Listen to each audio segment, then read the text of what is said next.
Alright, hell yeah. So we have material mechanics, and we're going to do impact loading. This is part 2, and we're going to do this in a unique way, but I think I just want to get to it, you know what I mean? It's also a good skill that I should develop to just like, hey, get on with life. But we are going to use the F equals ma perspective, and it'll help us understand energy, you know what I mean?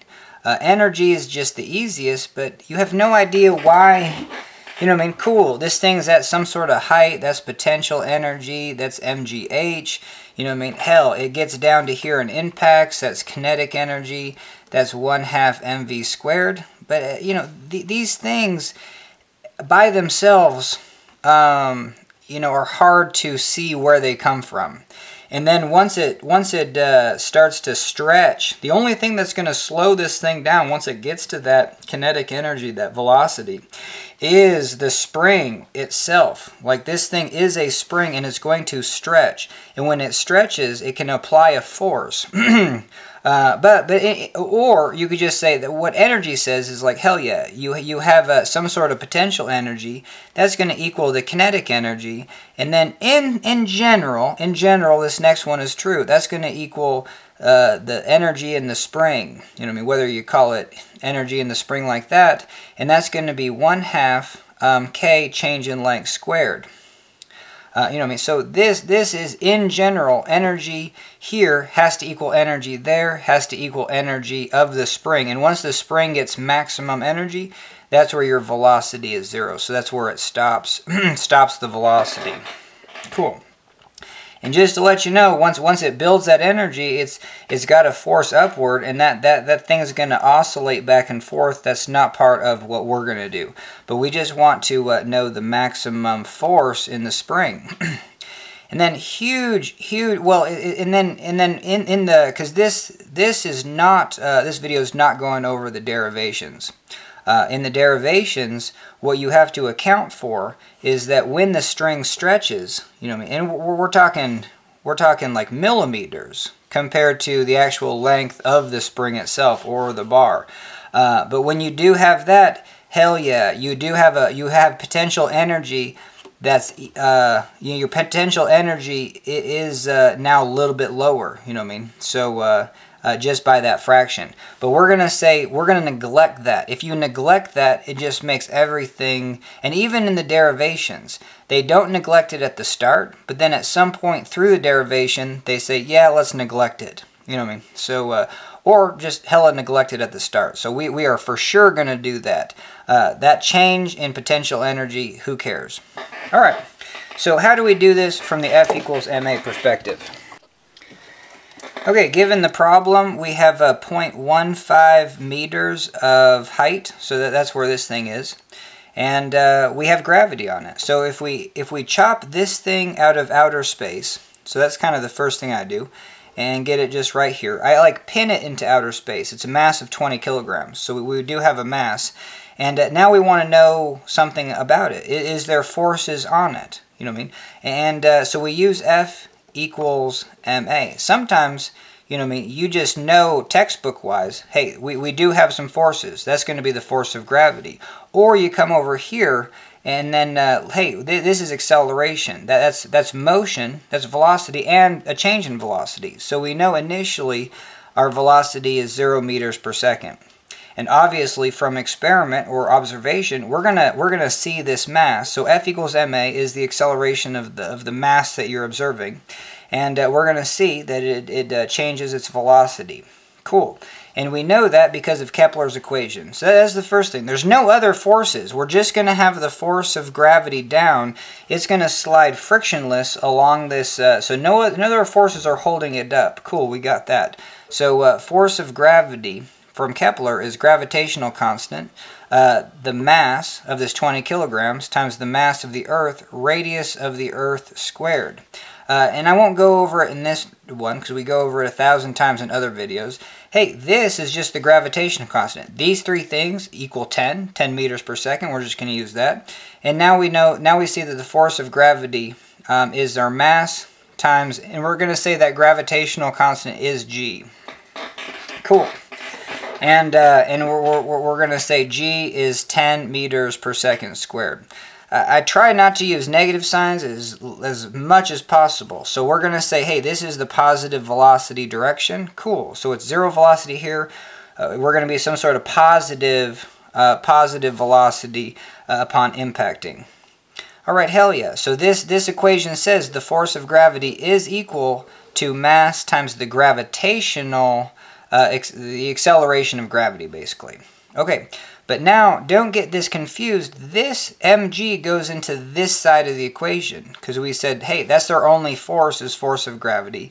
And so let's do that. So we're going to have mg is equal to ma. So yeah, it is, and I think when you do this, you're like, hey, that kind of looks bizarre, but no, it is good. It's just because the force of gravity is a function of the mass you're kind of observing, and F equals ma is trying to find the acceleration of that mass. So we still rearrange this equation for acceleration, and we get acceleration is mg divided by m, or basically acceleration is just g. So now we know that this mass will accelerate, and we should have done this a long time earlier, but acceleration is change in velocity, change in time. And we know that to be now 10 meters per second squared. Cool. So we're going to drop it from a height of 0.115 meters, you know what I mean? So now how fast is it going to go?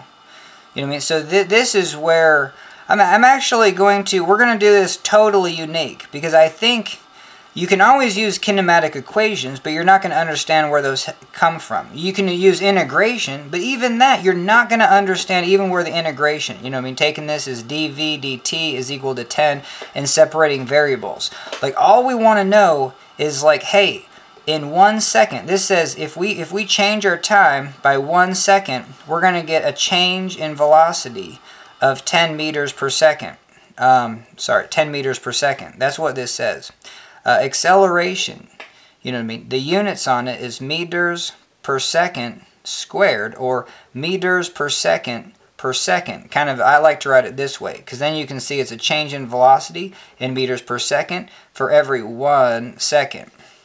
All right, hell yeah. Now, do you think in 1 second this thing is going to drop 0.5 meters? You know, if you've done these problems before, I'll just tell you, 1 second in free fall will get you 5 meters. So what we're going to do is we're going to take this into, so I guess to answer that question, no, you can't drop this for a full second and still expect it to be airborne. It's going to take a fraction of a second. So what we want to, so let's look at this equation for acceleration. And it says that we're going to change our velocity by 10 meters per second for every 1 second. Now I propose, what's our change in velocity if we only want to change our time of 0.1 seconds? You know what I mean? These two things actually have to be equal. The acceleration in a tenth of a second is no different than the acceleration due to, you know, in 1 full second. So it's still, I'm getting kind of confused, but so what was this? Is 10 divided by 1. And I just think I said it funny. So if I'm going to accelerate 10 meters per second in 1 second, how much is my velocity going to change in a tenth of a second? Well, I said it better there, 1 meter per second. You want to say things in ways where where it just totally spells it out. You know what I mean? Where you're just like, no duh. I don't need to know calculus. I don't need to know anything about energy. I definitely need to know about F equals ma. That's the thing you have to know about, and you have to know this relationship that if you have a mass and you have a net force on it, you're going to get a change in velocity. So that's what we're doing. And what we're doing is just showing that if we, in a tenth of a second, hey, this thing's going to go 1 meter per second. So do you think in a tenth of a second it can drop? Probably. I don't know. So let's keep going. So what's our change in velocity? if our change in time is 100th of a second. Well, now we're increasing our velocity by 0.1 meter per second. Cool. And let's do one more. We're going to go 1,000th of a second, and our change in velocity is 100th of a meter per second. So now what we're going to do is go into Excel, and because this is going to help you understand energy. Someone's like, hey, can you basically do material mechanics, energy, and kinematics? So that's exactly what we're doing. And Excel, I don't want to bore you in Excel, so we're just going to show you, because even in Excel, you want to know what the hell inputs you're going to do before you do things in Excel. And then I'm just going to come back with a spreadsheet, and we'll kind of look at it. All right, so in Excel, you want this time value to be like 0, and then maybe, I don't know, I think I'm going to do 100th of a second, you know what I mean? So we're going to go 0, 100th of a second, and then 200th of a second, 300ths of a second. Cool. So now, and then you want to go position. So we're going to say, hey, that's going to be our position. We're going to call this x is equal to 0. Cool. And then right here, x is equal to 0.15 meters. That's when it's going to impact. Okay, hell yeah. So x is equal to 0. And then what do we know? So the next column is going to be your acceleration. You know, that's kind of what we just found. And acceleration is actually a constant for this problem. It's just 10 meters per second. You know what I mean? Meters per second squared. And for each, at every time, this will not change. All right, so now here's the thing, is that if we have acceleration, and it is a constant value, even if it's just a constant value in between this range, because there's a lot of problems where it's just like, well, I know my acceleration is an equation that's changing, but I'm going to make my change in times that at any given time, between any given times, that acceleration probably is going to not change, or not change much at all. So we have this equation that says, like, hey, average acceleration is change in velocity, change in time. Now, the thing to know is that this is a legitimate equation, and we can write it 3 different ways. We can say acceleration is change in velocity, change in time. We can say change in velocity is acceleration times change in time. And we can say change in time is change in velocity times acceleration. So now what do we want to know? We want to know what our change in velocity is. That's why we kind of spent so much time doing this.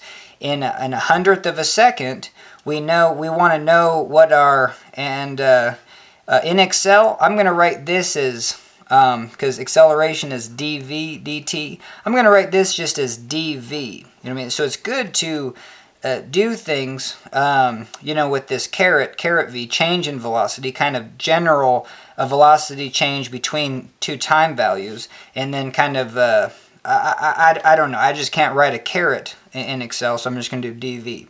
So this dv is right here, and we have, and let's do it, I guess, one more time. Acceleration is dv dt. So even this, we can rearrange 3 different ways. We can go dv is acceleration dt, and then we can say dt is, this goes upstairs, a goes downstairs.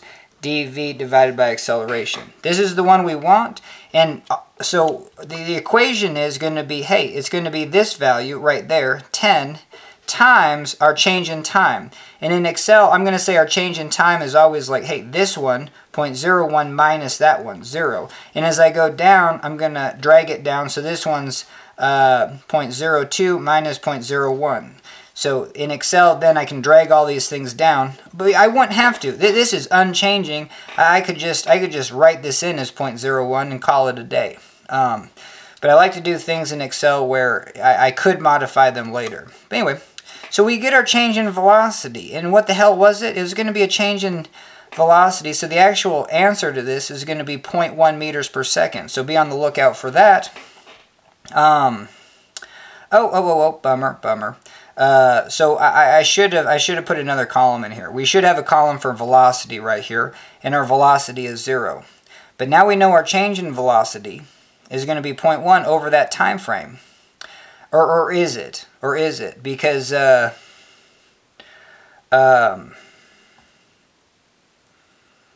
Yes,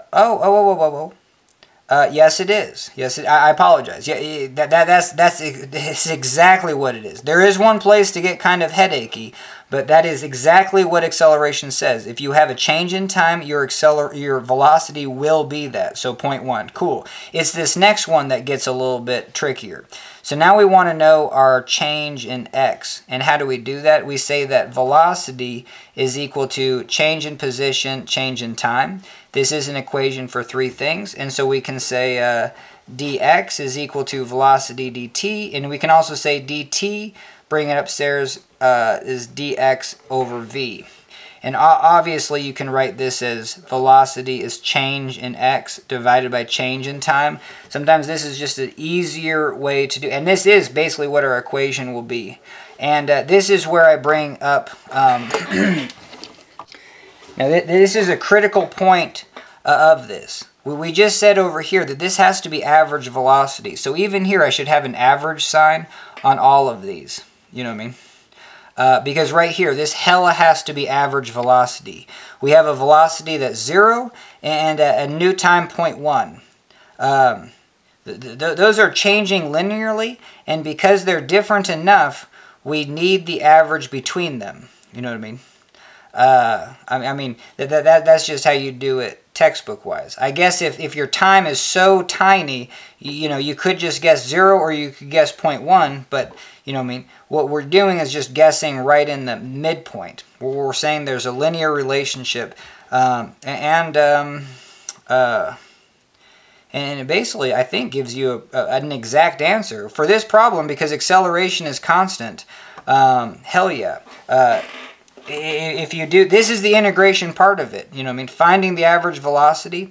So for our next little thing, I want to find the average velocity. Average velocity is going to be the initial velocity plus the next velocity, 0.1, and then we're just going to divide that by 2.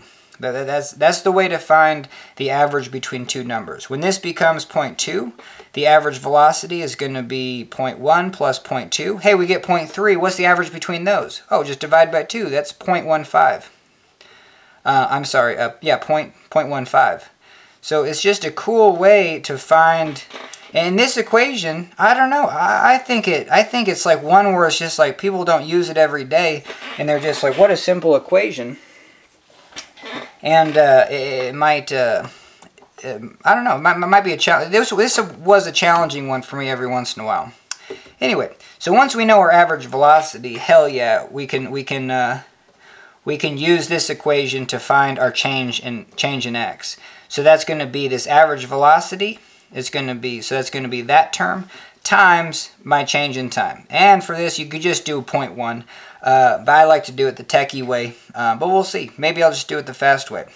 All right, hell yeah. And then once you get this change in position, then you can put that right here. So that's going to be my new value. Is going to be the change in position. And then you just keep redoing that. Okay, so at that position, I have now this velocity. So that's kind of cool. So I know my velocity is going to be, slowly incrementing, and then I'll have my change in position, and what I'll try to do is run this out where I get a change in position of 0.15 meters. Once I get to there, whatever that time value is, who cares? I'm interested in this velocity. I'm interested in the velocity at that time. And this is where we should do a check on reality, because energy is so, like, why the hell would you do this? You would do this to get a fundamental understanding of what F equals ma is. But now here's how easy it is with energy. So I just say that my potential energy is equal to my kinetic energy. And you know what I mean? I don't bother with the negative signs and just like, who cares? So we're just saying that we have mgh. So we have a mass of 20 kilograms. And I guess I should write it out. mgh is 1/2 mv squared. Because look at this. I didn't even have to write.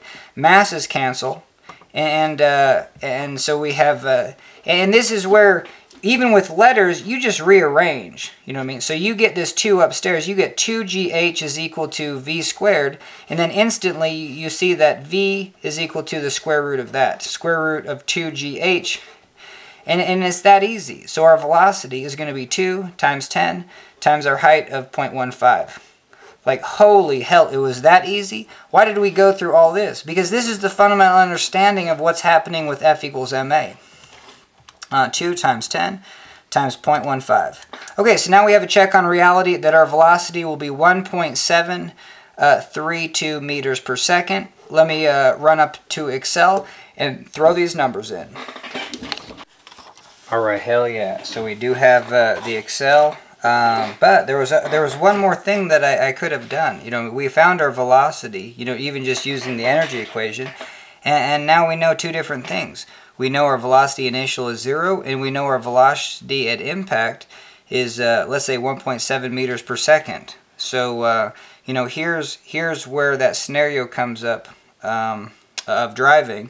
You know, I mean, I always do like 0 to 60 miles per hour, and you know, I guess we'll just do 1 hour. So heck yeah, our average speed is 30 miles per hour for that 1 hour. We went a distance of distance x of 30 miles. So the same thing can be done here. We can say going from 0 to 1.7. That means that our average speed is halfway. So 0 plus 1.7 divided by 2 is 0.85. Now we know that we're going in meters per second of 0.85 meters per second. And we know our distance, our distance, and that's going to be 0.15 meters. So heck yeah, again, the units are the equation. If we know both of these, how do we get time upstairs? You know what I mean? So we take meters and divide it by meters per second. We take our distance of 0.5 meters and then divide it by the speed. And heck yeah. And I don't know, is that one intuitive? If I said, hey, if I went a distance of 30 miles, and I knew my my speed of 30 miles per hour, you know what I mean? I think it's just kind of bizarre. We don't think of that. You know, we don't think of 30 miles per 1 hour and then 30 miles. You know, if we just hear this, 30 miles and going 30 miles an hour sounds like we're going sounds like it's going to take us 1 hour. But I guess we just don't think of taking 30 miles dividing by 30 miles per hour. Hours pops upstairs, and that gives us time. So this is a good visual representation. So cool, we have our average speed of 0.85. Average is 0.85 meters per second, and our distance is 0.15. Yeah, right there, 0.15 meters. So we're going to take 0.15 divided by 0.85, and we get an average time of 0.176 seconds. So not very much, you know what I mean? A time of 0.18 seconds. And so that was fascinating to me. And in Excel, heck yeah. So I just went in hundredths of a second to 0.18. And I kind of knew that. So just instantly, when I got onto my computer, I was just like, oh yeah, no duh. I'm already going 1.7, you know, divided by 2. And that's going to be my average speed. And then I know distance divided by that average speed is time. And so in Excel, this is what it's gonna look like. Before we go over this, one more thing. Remember how if we knew our average velocity was going to be, you know, our change in velocity, 10 meters per second, but just a hundredth of a second. So our change in velocity is just 0.1 meter per second. I guess we can look at this Excel. Don't want to hide it from you. Whoa. Oh, bummer. You know what I mean? So I need a different printout. But this is X. You know what I mean? So this column is time. This is X. This is velocity. This is acceleration. It just didn't put the labels where you want them. This is change in velocity. This is velocity average. And this is dx. So holy Toledo. Let's just get this going. Because it just looks super funny. Okay, heck yeah. So our acceleration is 10 for all that, but then we just have the same change in time. You know what I mean? So our change in velocity is going to be acceleration times change in time. So every hundredth of a second, we increase by 1 meter per second. So there you go. And then this equation over here for velocity, well, it's, hold up. Oh, I might have done something wrong.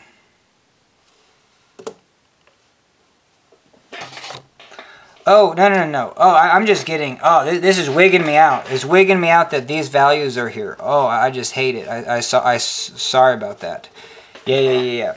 This is time, position, velocity. I don't want to do another print. I just want to get on with life. But, yeah, so my velocity starts at 0. This equation says it's going to be, hey, that previous position plus my change is 0.1. This is going to be my previous velocity plus that change is 0.2. So this is going to be incrementally up to 1.7, 1.8. Cool. And there's the equation for change in velocity. But if we have these two velocities, we need our average. So see how this is the average between those two? And again, that 0.15 is the average between the next two. And if we know our average velocity, we can use this equation to find change in, we know that velocity average is change in position, change in time. Definition of velocity. Just like definition of acceleration is change in velocity, change in time. We just rearranged for change in position. So we took that average velocity times our times again. And our time is 0.01. So this change in distance is real small. Go 1, 2, 3. It is 0.5 millimeters for the initial. And then kind of right at the end, it's going to be 0.1. In the last little bit. Yeah. And then in this last two numbers are nonsensical. You know what I mean? Because they take values here to be 0 in some of those spots. But at least to here. So our last value is going to be 1, 2, 3. We're going to go 17.5 millimeters. So in our last hundredth of a second, we're going to go 17.5. But we just start out going 0.5 millimeters. Cool. And this 0.5 is always synonymous. If our change in time is 1 second, hell yeah, our change in position, change in x is going to be 5 meters. Alright, so, and we do that, and we get, and then so our x value right here is going to be our previous plus our change in x. Cool, so it's going to be 0.05. This value is going to be 0.0005 plus our change. And there you go, 0.002, or 2 millimeters. So 0.5 millimeters, 2 millimeters, 4.5, 8 millimeters. All right, I think you get it. So now what we do is we find just the position of, because didn't we say 0.15 meters? That's when this thing was going to impact.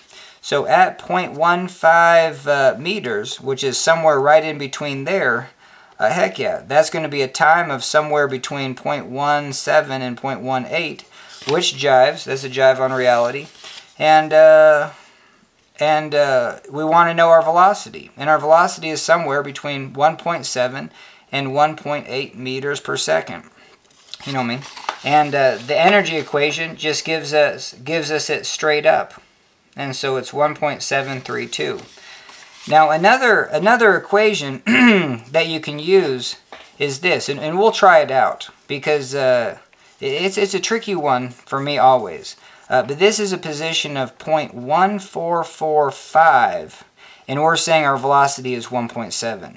And then at a position of 0.162 meters, passing that 0.15, hey, our velocity is 0.8.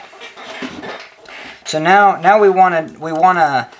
basically what we want to do is find the difference between these two, 0.162 minus 0.1445. And then that's going to be that meters. And then, so now we have 0.0175 meters. And then we're going to increase, is associated with, so the factor label is associated with a tenth of a meter per second. This is in meters per second. Okay, So now, for every 0.0175 meters from this position, our velocity is going to, increase by 0.1 meters. So this is kind of the change in velocity. And we can see that if we have a distance of 0.15, so we're going to go 0.15 minus 0.1445. So heck yeah, we're going to have, and we got to totally flip this. If we're going to use factor label method, holy hell. We got to go 0.0175 meters, and then we're going to multiply by this 0.0055, because that's the distance away. Meters will cancel, and hell yeah, 0.1 divided by 0.0175 times 0.0055. And I apologize, this is kind of just a tangent, but hopefully it's a good one. So now we see that our speed is going to be 1.7 plus 0.0314. So cool. So 1.7 plus that, and hell yeah, look at this. It's basically, it's 1.731 if we're rounding, but even just with taking, like, what is this, like 20 deals in Excel, it's not even like 100 or pages long with our change in time, and we can get a very hella accurate answer. And what we used here, I don't know what the term for it is, but this is one of those equations you don't want to memorize. You kind of just want to understand, like, how to do, it's like a linear approximation. You have a pristine value there, and there. And then, like, hey, where you want is just somewhere, maybe not in the middle, but maybe on this side or that side. And then you want to figure out, a linear approximation based on those values. Cool. All right, hell yeah. So now we're going to get back to the impact loading, and we're still going to use this F equals ma approach, and then just right at the last minute show you how the equation for energy is just like no duh. Okay, and this is going to be kind of a guess, So now we have our velocity coming in. Then I need to go find it, 1.73. I just want to get the accurate one. There you go. So, booyah, and I'm going to store that as velocity. Velocity is 1.732. We understand that we have a mass now with a velocity of 1.732 meters per second. So F equals ma says if we want to stop this motion, we need to put a force on it. And if we do put a force, it has some sort of mass, it's 20 kilograms. Hey, and you can always rearrange this equation. We can find acceleration as force divided by mass. So if we can put a force, a certain number right there, and then we know its mass, then we can know how much it's going to, we know what its velocity is going to change. It's going to have a change in velocity. But this is change in time, It's not change in velocity, change in distance, Change in L or change in X. But I think we can use this same approach and come up with something pretty decent. Because we already did the material mechanics in the other chapter. We found that the area was, this is 0.015, so 0.015. Area of cross-section of a circle is pi divided by 4 diameter squared. So we're going to square this times pi divided by 4. Whoa. 0.015 squared times pi divided by 4. Whoa, what the hell? Whoa. My bad. When I was doing this problem, I was doing it in inches. So now I guess we will do everything in meters and gigapascals and newtons. So, damn it. But our area has to be in meters. So we just converted this to meters. 0.015 squared times pi divided by 2. That's the area in meters. And our strength equation is strength is force divided by area. So we want to know the max force or yeah. Well, what is the max force for steel in newtons?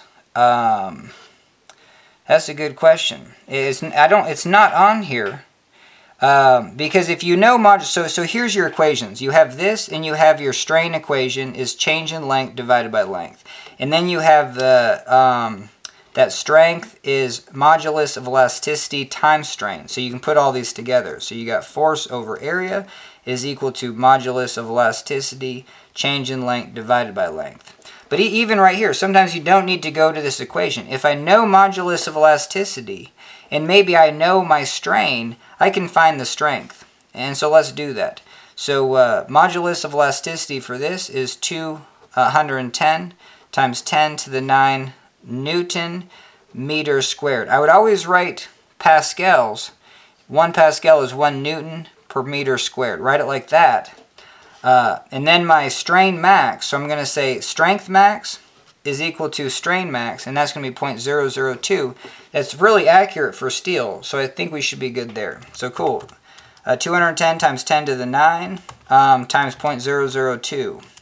And we get a big number. What I do with big numbers is just divide by 10 to the 6. Okay, it's going to be 420, and that's pretty close, you know what I mean? Because usually it's 400 megapascals, and with modulus of elasticity being 200 gigapascals.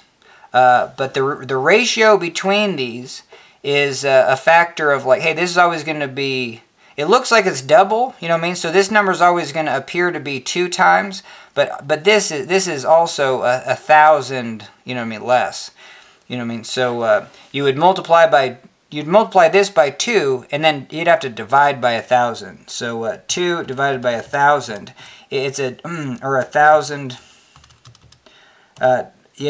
2 divided by 1,000, and then invert that. It's a factor of 500 different, but just know that these two, because in American units, your modulus of elasticity is 29 million times 10 to the 9, and your strength is 58 times 10 to the 3 newtons. Cool. So there you go. Oh, well, this is 29 times 10 to the 6, if I said that right. 29 million. All right, hell yeah. So right here, we get 420 megapascals. Do not write it like that. Write it as like 420 times 10 to the 6 newtons per meter squared. That's a pretty decent way to write that. And that's going to be our strength max. Now, this is a bummer because I'm just trying to use the numbers given. Sometimes I would make a problem easier, and turning it into American units is just hell of the way to go. Because no one knows what 420 million Newton meters is. You know what I mean? Newtons per meter squared, I mean, for pressure. Okay, so we have that. That's going to be our max. So now from this equation, we can also say, hey, max strength is max force, and we've already talked about that in our intro, is that we don't put a subscript on this. But yeah, we'll rearrange this equation. Force max is equal to strength max times area. Well, we have area in our calculator. Oh, I should store this this 42. This is going to be 420 million newtons per meter squared. I'm going to store that as alpha O. I kind of use alpha O for this. So in my calculator, alpha O for that. I could use theta or something. That would probably be better. But anyway, yeah, let's use theta. Let's make some improvements. Cool. So this strength value is going to be theta. In my calculator, alpha A is already in there. So alpha A, alpha theta, and store this as alpha force. So now we have our force. It's 148. Force is now 148,440 newtons. No one knows what that is. So divide by 4.44, and now is that how you do it? Holy Toledo! I feel like this problem is getting away from me because it's not matching the American units that I was working in, and for whatever reason I don't know why.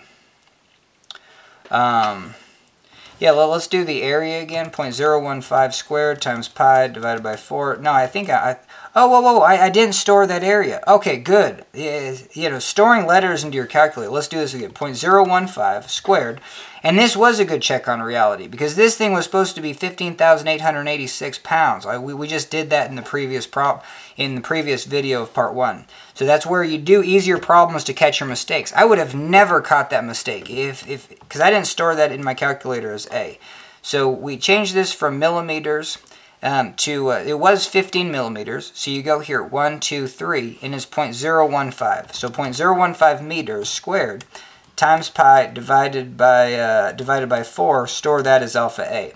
Cool. Now we have alpha A, alpha strength, and now we have our force is going to be 74,220 newtons divided by 4.44.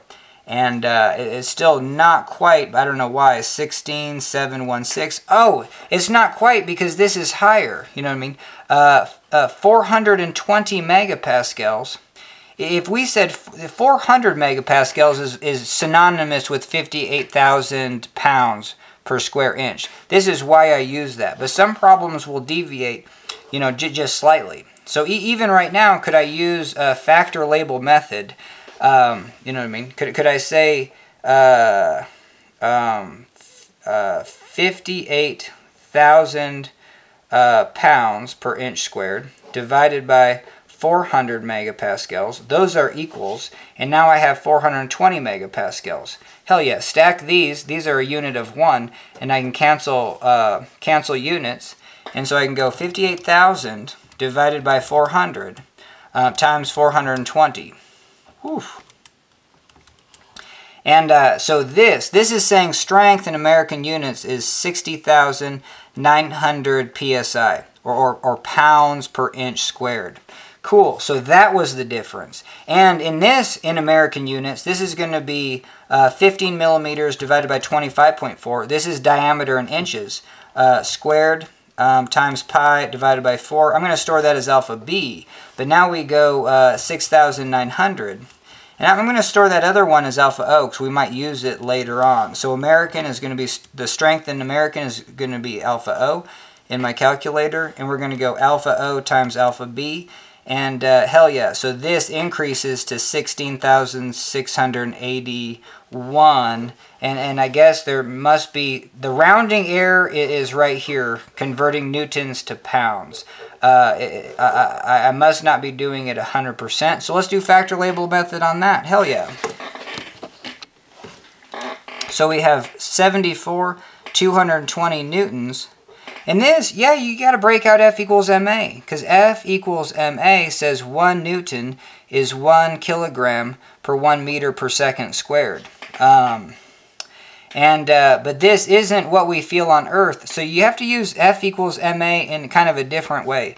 You basically have to use F equals mg, you know what I mean, force of gravity. So we say that if you have 1 kilogram and 9.81 meters per second squared, that's going to be a force of 9.81 newtons. So right here, here's my factor label. 1 kilogram is synonymous with 9.81 newtons on the surface of the Earth. That's basically what that's saying. So hell yeah. So 1 kilogram is 9.81 newtons. So now we can get to kilograms. And now I'm pretty good kilograms. You could say 2.2. And if you know that 1,000 kilograms is a metric ton, that's going to be 220. It's going to be 2,200, but it's really close to 2,205. I think it's like 4.6, but close enough. So we got 2.205. That's how you can remember those extra digits. And 74220 divided by 9.81 times 2.205. And hell yeah, so this is going to be 16,682, and that jives with reality. So our guess was a little bit low, so now we can figure out if this was how we converted newtons to pounds. Man, I should just store this one in my calculator. It's 2.205 divided by 9.81. And I might even remember that now. It's just like, oh, hell yeah. What's the factor label method? It's going to be 9.81 newtons is 2.205 pounds. I don't know. But when we do that, it's a multiple of 0.224. And remember Mike Tyson? I said 224.8 pounds, you know what I mean? His fighting weight is equal to 1 kilonewton. And anytime you do this, don't write them straight across, stack them, because that's how you're going to use them in the factor label method. You know what I mean? And you can write it the other way.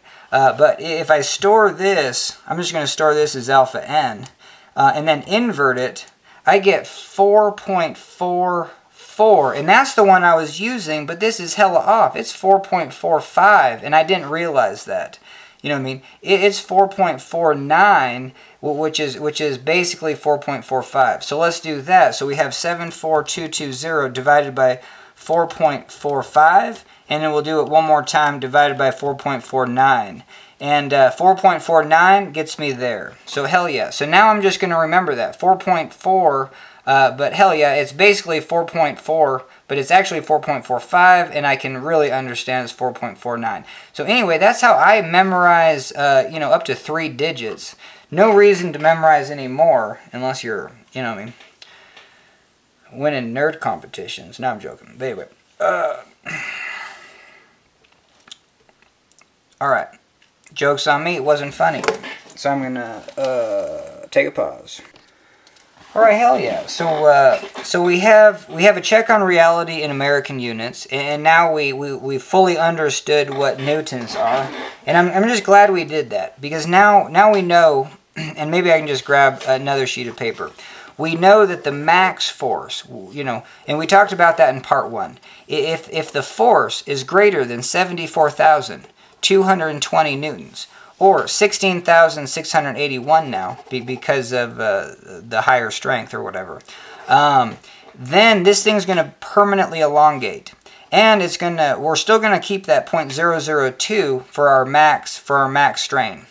And that means we're going to have 4 millimeters of change in length. So if we see a force of 74,220, we'll have an elongation of 4 millimeters. So now, what we're going to do is just assume that we're going to get the max force. Like that's the simplest thing to do. So we're going to say force max is equal to 74,220 newtons. And we're going to break out our F equals ma equation. And now you can see we're really curious about acceleration. That's force divided by mass. And so now you have the acceleration is 74,220 newtons divided by a mass of 20 kilograms. And how do units cancel? Well, you got to go back to F equals ma. 1 newton is 1 kilogram per 1 meter per second squared. So this gets written, the newtons gets written of units of kilograms, meters per second squared, and we're dividing by kilograms. 20 kilograms. Kilograms cancel, and our units are in acceleration, meters per second. Alright, 74220 divided by 20, and we get an acceleration of 3,701. So this is fascinating. You know what I mean? If you just have, on a flat surface, 20 kilograms, which is 44 pounds of steel, that is quite a bit, and you can generate a force of 7,422 newtons, which is crazy, is 16,000 pounds. You know what I mean? I don't even know how you're going to even push that, but if you do, if you push that, the acceleration is 3,711 meters per second. So what this says is like, and this is second squared, I'm sorry. This is a change in velocity of 3,711 meters per second for every 1 second. So in a change in time of 1 second, our velocity is going to go from 0 to 3,711 meters per second. So that's crazy. You know what I mean? That's the force that does that. Okay, so let's use that same concept that we did for the to set up the velocity for this dropping, because we know we don't even have a 1 second of this dropping. It was 0.17 seconds. So even for this one's going to be this one's going to be even smaller. But let's work on it. If our change in time is 0.1 second, our velocity is now going to be 371. Change in time is a hundredth of a second. Our velocity is going to be, after a hundredth of a second, 37 meters per second. If our change in time is 1,000th of a second, our velocity is now going to change, flat surface, frictionless, with a force. Now we're going to be going 3.7 meters per second. So now we actually have to break out that Excel sheet, or you break out your energy equation. Energy said 1.732, and that's what we got in Excel as well. So we're shooting for a velocity of 1.732, and we're trying to reduce it. That's why I don't use negative signs, because, like, hey, just show the positive. We're going to go from 0 to 3.7. So now what if we do a change in time of 10 thousandths of a second? Well, we're going to change by 0.37 meters per second. Well, so two ways to do it. You could be like, well, how about 5 thousandths? You know what I mean? Or 5 10,000ths of a second. 5 10,000ths of a second is going to be twice this. You know what I mean? So it's going to, oh damn it, is it going to be halfway? Halfway between. Oh, my bad.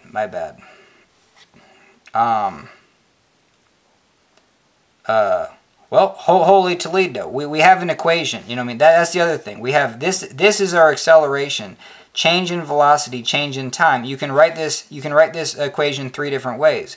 We can say change in velocity is acceleration dt. This is the one we want. dt is dv over a. But hell yeah, this is the one we want. We want our change in velocity. That's going to be 3,711 meters per second now, times our change in velocity, change in time. Let's say it is 5 10,000ths of a second. So we have 3,711. And didn't we get like an actual number for that? Oh, maybe not. Where'd this come from? We just did it. 74220 divided by 20. Yeah, it's the exact number. Well, I mean, this wasn't exact, so. Okay, but we're going to multiply by 0.0005, and we get 1.8. Okay, so that's pretty damn close. So we know in 5 10,000ths of a second, or you know what I mean? Hey, this thing's going to come to a stop. I mean, because it's going to go from velocity 0 to 1.8. But if you want that exact time, well, you use this equation. Oh, no duh. Change in time is that change in velocity. We want it to be 1.732 divided by 3,711 meters per second. This is in, this is in meters per second. This is in meters per second squared. Whoa, look at those units. You know what I mean? I think we should slow down. So we got meters per second units there, and then we got meters per second squared. So these meters are going to cancel, and then one of these seconds is going to cancel that seconds. We have one left downstairs, it's downstairs in this one. If this was here, it would just be downstairs. But you have a fraction, so it's like, hey, this is upstairs. I don't know. But yeah, time is upstairs, and so we're left with time. So we have alpha v for this velocity divided by 3,711. And now we have our change in time, 0.004667. You know what I mean? So, hey, we did a really rough estimate and got there pretty good. So I'm going to store that as alpha t. All right, hell yeah. And then just keep in mind that we might not be generating this force. You know what I mean? This thing might not generate that max force. So yeah, just keep that in mind. Keep that in mind. And then the other thing is, this is a, we should probably redo this problem. Because if we're treating this thing like a spring, yes, once it elongates, it will have a force of 74,000 newtons. That's going to be the max. But the second this thing starts to elongate, you know, we talked about that one at the end of the other video, is if you have a spring, sure, and then you get like half the distance. It requires the force of a spring is the spring constant times the change in length. And I don't want to kind of repeat myself because I already went over all that spring constant stuff in part 1. So what we're saying is that, hey, this is force max, but the second you just put a little change in length in this spring, it doesn't take any force at all. It's force 0. You know what I mean? So it's the same thing with the car going 0 to 60, which is just bizarre, you know what I mean, because you're slowly increasing your speed like over the course of an hour. But you have an average velocity here of 30 miles per hour. Same thing here. You have an average force over this distance. You know what I mean? It's like you had an average force of half this. You know what I mean? So if this is your max, your average force is half. So let's do that right now. So we have alpha F, and we're just going to divide that by... Oh, where did I get that? I think we made some errors, and then we... I don't know why that stored my calculator as... Like, yeah, where did our force in newtons come from? It came from our area. Yeah, we had to redo our area. So it was strength times area. That's just the number 1 material mechanics equation. And so this is our force. So we're going to store that as alpha F. And now I'm going to divide that by 2 and then store that as alpha E. Cool. So the average force is going to be in my calculator's alpha E, and that's 37,110. So still, this is the max, you know, thing that can happen. And so we're going to go 37, you know what I mean? It's in my calculator as E, and 37,000. So if we do that, we have alpha E divided by 20, and we get an acceleration. I'm going to store that as alpha D. No. See, I can't overlap letters. So what's another term for acceleration that... I don't know, yeah. Like, I just wish this thing had more letters. But I'm going to store it as alpha W. That's going to be the acceleration. Because I don't know. Yeah, alpha W, whatever. And so we have now an acceleration of 1,855. And so we're going to do the same thing. We're going to do 1,855. And now our time value is going to be different. 1.732 divided by alpha W, stored as alpha time. So now this is really close to 10 times 10 to the negative 4. Or that would be 1 times 10 to the negative 3, which would be 0.001. So it's a thousandth of a second. This says it's 0.0009334. That's our time that it's going to take our block, if we put that force of 37,000, the average force, over that distance the entire way, it's going to increase in speed to that 1.732 meters per second. But we're just doing the opposite. We're putting the force this way, and we're slowing it down. So hell yeah, if you have this incoming thing that's going that velocity of 1.7... Oh, yeah, 32 meters per second. It's going to require a force of 37,000 newtons to slow it down in a thousandth of a second. Cool. So yeah, and again, this is a total guess. This is not even this impact might not even generate half this. It might just generate a tenth.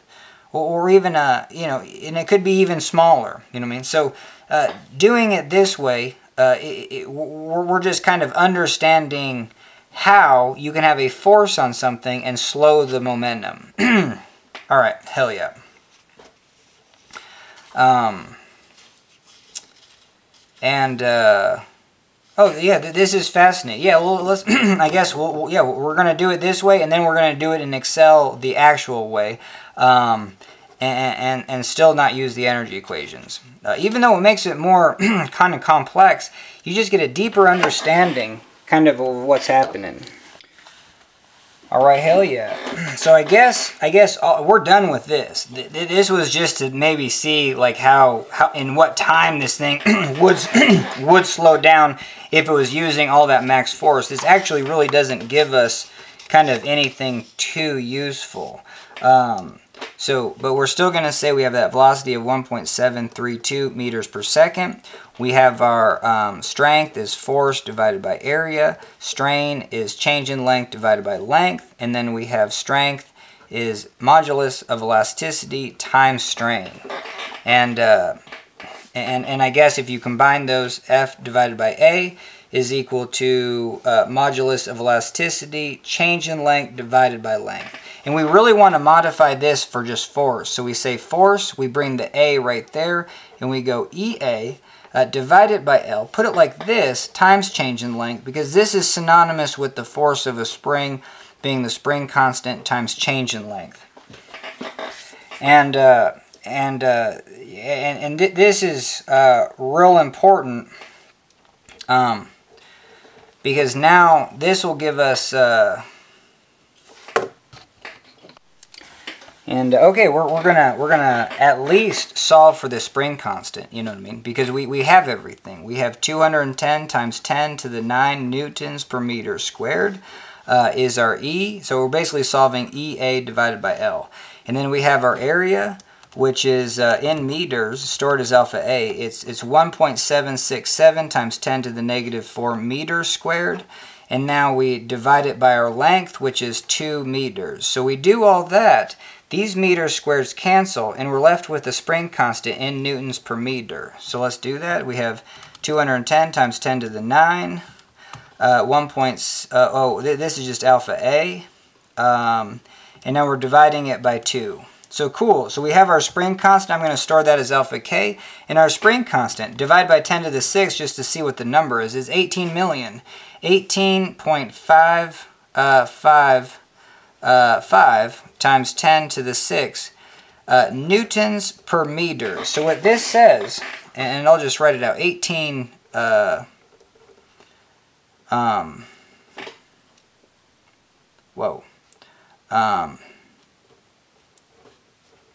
this is how many newtons, you know what I mean? And what did we say the max force could be?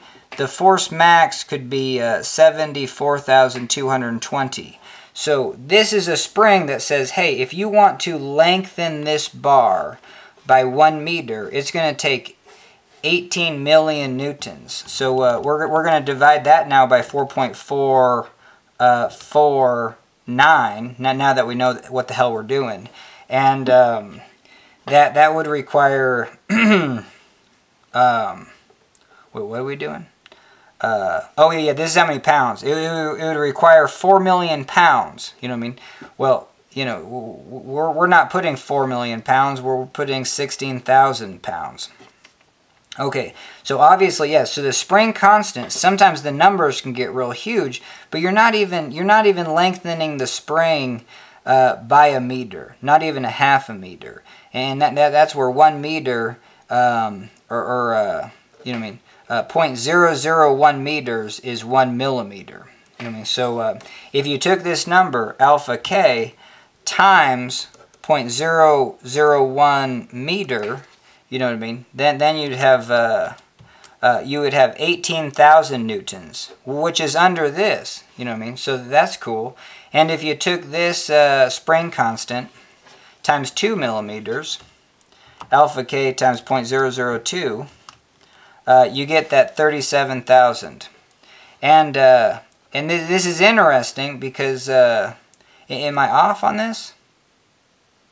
I'm just wondering why my force max is that, and then we have 3710 because multiplied by 2, that's that 7420. This is wigging me out. This is wigging me out. Because I mean we should be generating the max force oh, my bad. No. Okay, so, yes, the max stretch is change in length divided by length. So this 0.002 is for steel. So we can have, it's good to remember this. This is 2 millimeters for a length of 1,000 millimeters or a meter. We got 2 meters.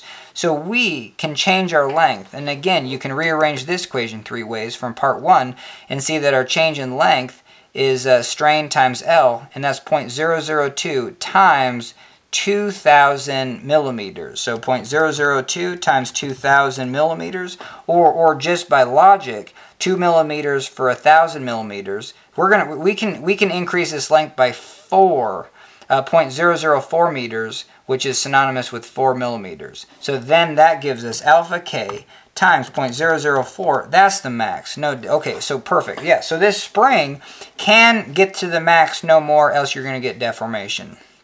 All right, cool.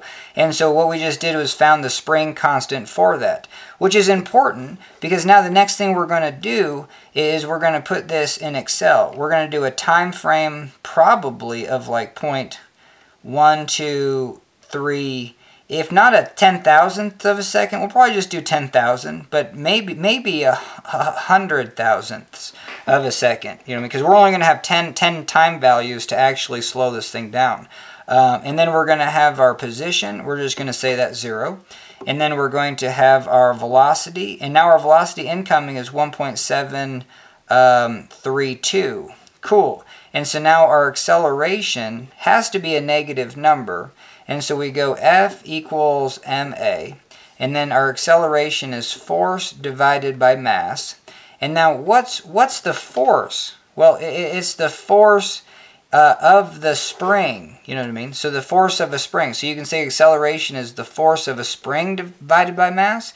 But it's just cool with material mechanics is that this equation falls out identical to the force of a spring. And we already labeled this K in our calculator, but you could say acceleration is EA divided by L times change in length.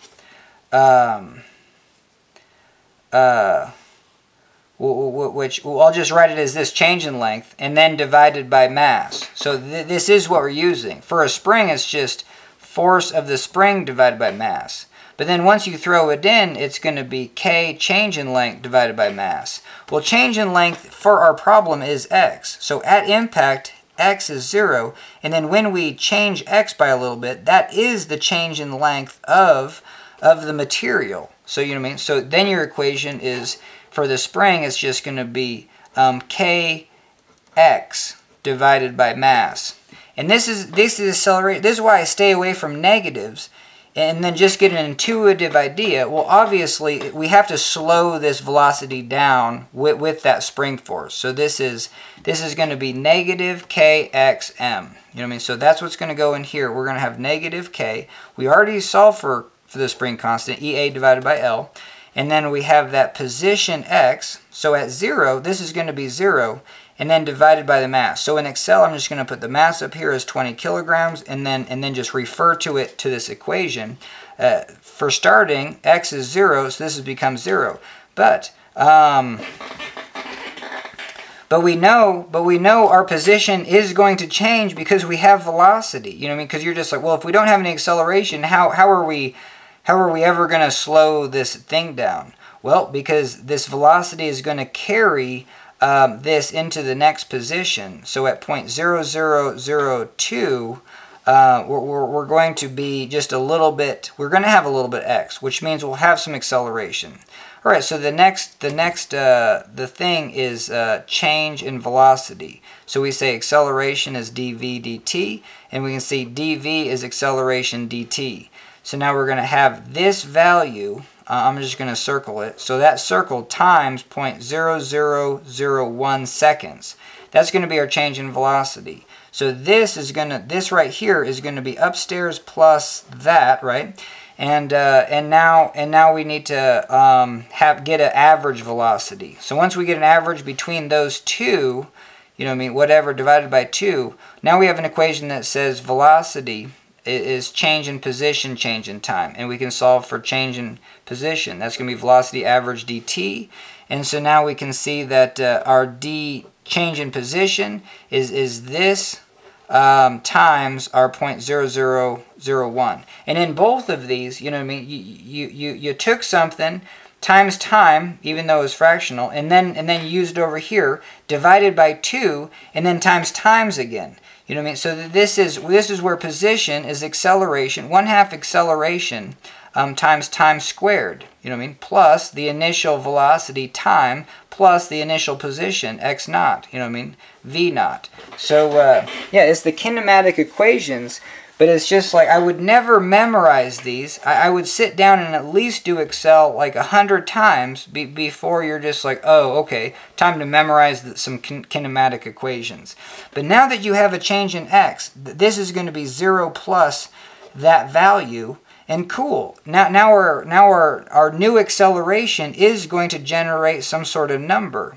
And then this change in velocity will generate definitely some sort of number.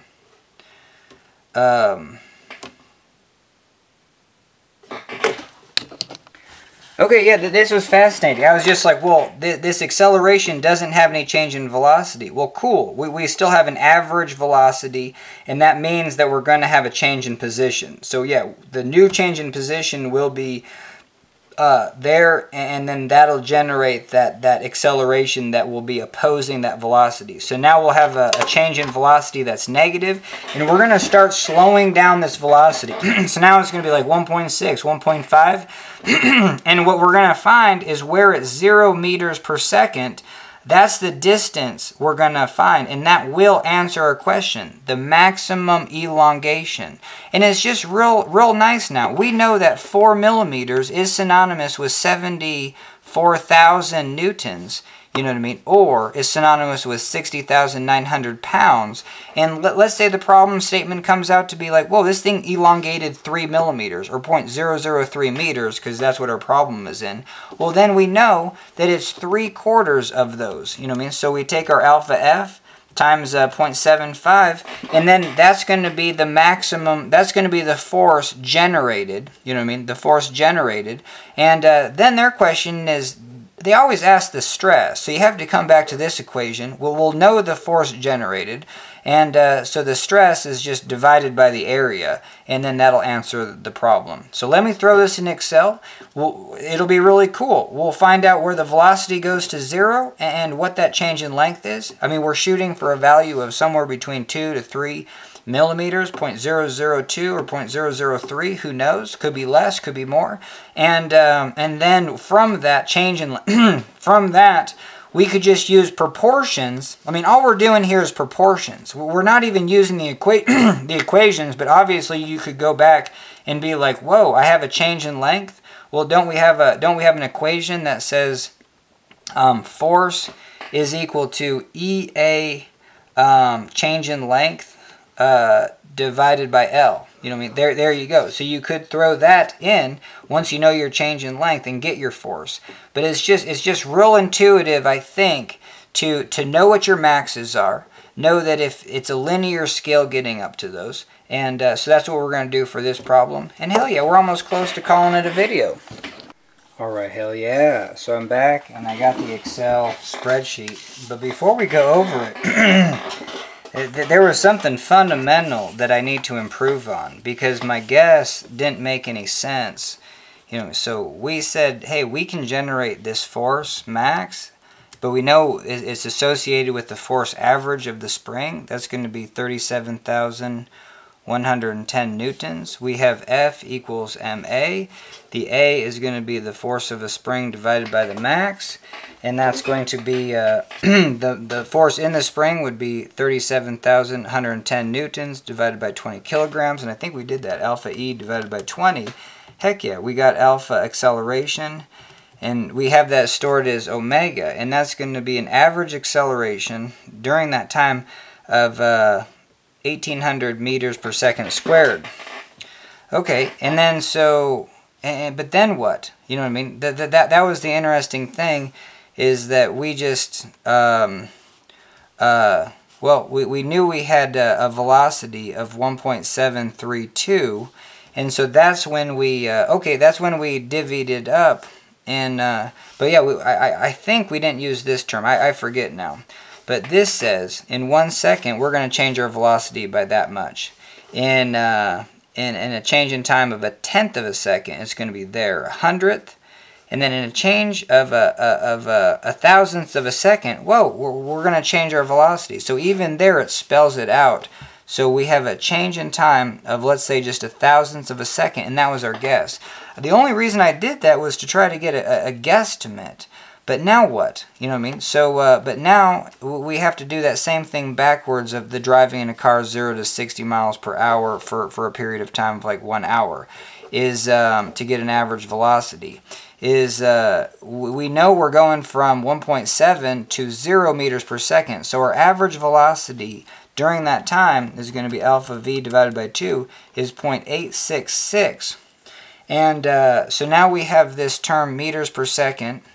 And then we have seconds. What are we trying to find? Well, in this case, we're trying to find meters. Cool. So that is just going to be multiplying those two numbers, and the units cancel. And again, this is such a cool representation where the units are the equation. And I apologize, but this is the learning process. This is why I enjoy doing long videos, because you're just like, oh, yeah, no, I can totally improve upon that. Like, we didn't get anything. I think we got down to 1,000th of a second, which helped us set this up in Excel, so our time value kind of made sense. But yeah, here we go.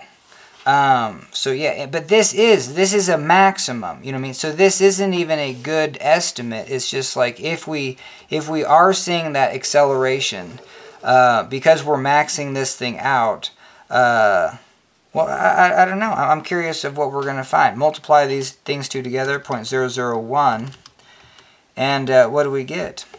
We get 0.0008 meters, which is 0.86 millimeters.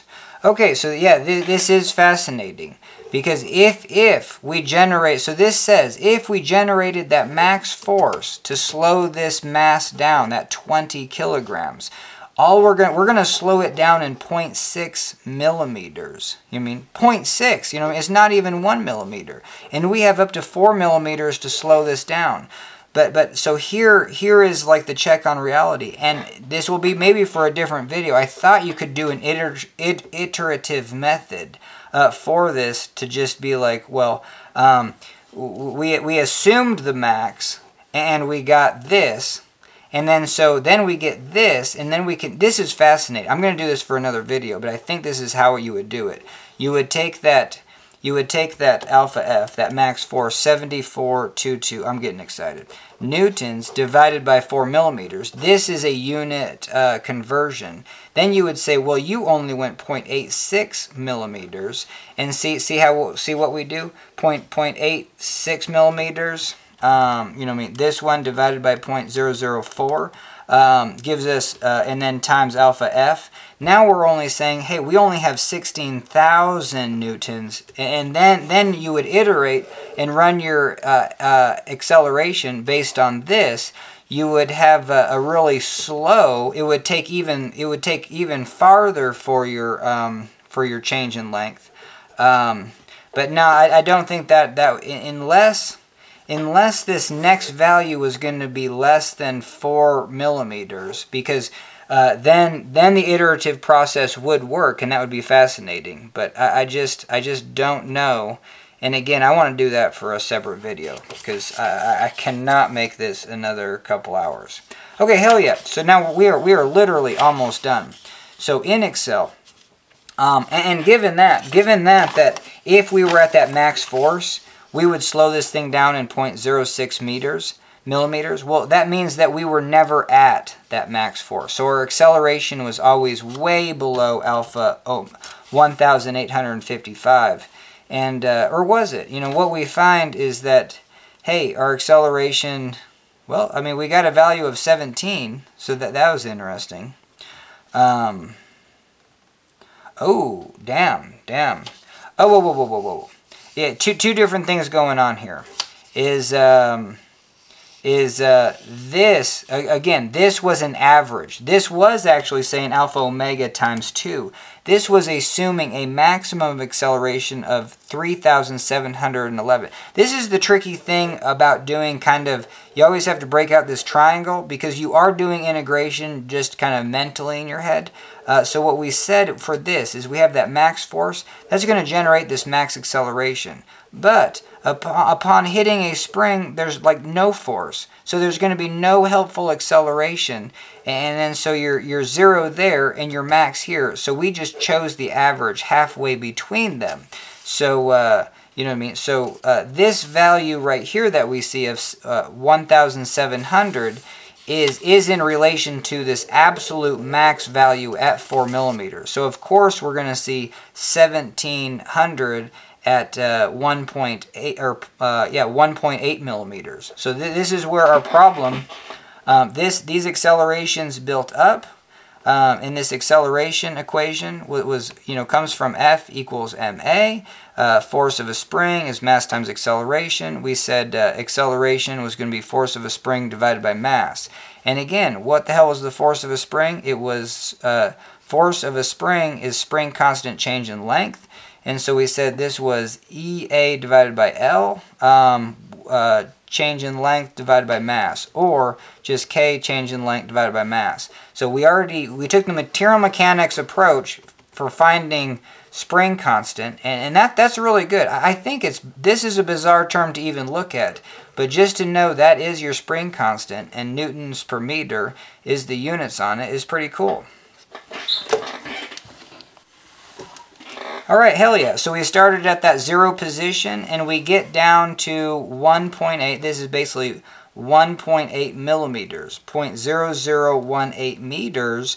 And this is where our velocity hits 0. You know what I mean? So there you go. So the problem is answered, and it looks like it's it's 1.86. I mean 1.86. Or 1.87 millimeters. You know what I mean? That'll get you there, and I think we're basically done with this one. I mean, the other thing is just like, how do you get there hella fast? So let's show you that. And you are assuming that 1.8 millimeters is not a potential energy drop, because if you did this legit, you would say your potential energy drop is mgh. Plus mg change in length. This is how I would write it. In the textbooks, they mess it up. They do too many steps at once. They say it's your height plus your change in length, and it makes it look hella ugly. But you have potential energy has to equal your kinetic energy, which is 1/2 mv squared. But you don't even have to. You can bypass kinetic energy, because what you're saying is that all that energy is going to go into the spring. And you know it goes into the spring because your velocity is 0 after it does. So your kinetic energy actually is 0 after the spring is sprung. You know what I mean? Before this impacts, hell no. You can actually calculate your velocity. That's what we did. And that's going to be to the energy equal to the energy of the spring. And if you integrate this, it's 1/2 spring constant change in length squared. So cool. So you were trying to find the change in length, and it's a quadratic, but this is so tiny. Potential energy is just, so we're just going to call it 0. So now you just have mgh is equal to 1/2 k change in length squared. Well, even that, material mechanics perspective, K is EA divided by L. And I think the more you do this is like, hey, you don't have to go through the whole strength is F equals A. But I would. Strain is change in length divided by length. Strength is modulus of elasticity times strain. And then put the equations together. This is F divided by A. This is E change in length divided by length. And what the hell are we trying to find? We're trying to get this as a function of force, which is EA divided by L change in length, and we see how that's synonymous with the force of a spring, which is K change in length. Hell yeah. So now you know K is EA divided by L. Sweet.